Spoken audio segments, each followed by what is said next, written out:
की मी या नाशिकच्या उमेदवारीच्या संदर्भात पूर्णपणे माघार घेतलेली आहे।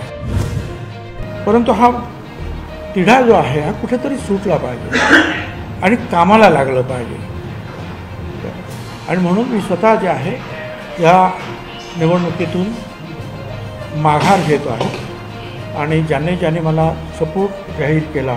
यावेळची सगळ्यात मोठी बातमी येते भुजबळांची माघार, गोडसेंना उमेदवारी। छगन भुजबळ यांनी आज नाशिकमध्ये पत्रकार परिषद घेऊन सांगितलं की नाशिकमधून आपण पूर्णपणे माघार घेत आहोत, अशी घोषणा त्यांनी या पत्रकार परिषदेत केली।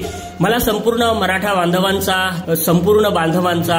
खऱ्या अर्थानं पाठिंबा होता, पण तरी सुद्धा हा तिढा सुटला जावा याच्यासाठी मी या निवडणुकीमधून नाशिकमधून पूर्णपणे माघार घेत आहे, अशा पद्धतीची घोषणा छगन भुजबळ यांनी आज पत्रकार परिषद नाशिकमध्ये घेऊन त्या पत्रकार परिषदेमध्ये अशी घोषणा केली आहे आणि तसा व्हिडिओ समोर आलेला आहे। मराठा आरक्षणाच्या संदर्भात छगन भुजबळ, मनोज जरांगे पाटील यांच्या संदर्भातलं टीकास्त्र आणि या सगळ्या गोष्टी तुम्ही ऐकल्या असतील कदाचित। एकमेकांवरती बऱ्याच टीका झाल्या, टिप्पण्या झाल्या, बरंच काय बोललं गेलं आणि या सगळ्या गोष्टीवरनं अशा पद्धतीचं चर्चा सध्या चालू होती की मराठा बांधव आता नाशिकमधनं छगन भुजबळांना पाडल्याशिवाय राहणार नाहीत आणि त्यामुळे छगन भुजबळांनी जर उभा राहिले तर त्या ठिकाणी जे काही कार्यकर्ते आहेत ते सुद्धा छगन भुजबळांना सहकार्य करणार नाहीत, अशा पद्धतीची चर्चा चालू होती।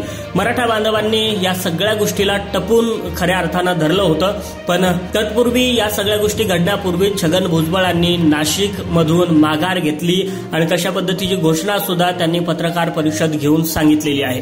परंतु हा तिढा जो आहे हा कुठेतरी सुटला पाहिजे आणि कामाला लागलं पाहिजे आणि म्हणून मी स्वतः जे आहे या निवडणुकीतून माघार घेतो आहे आणि ज्याने मला सपोर्ट जाहीर केला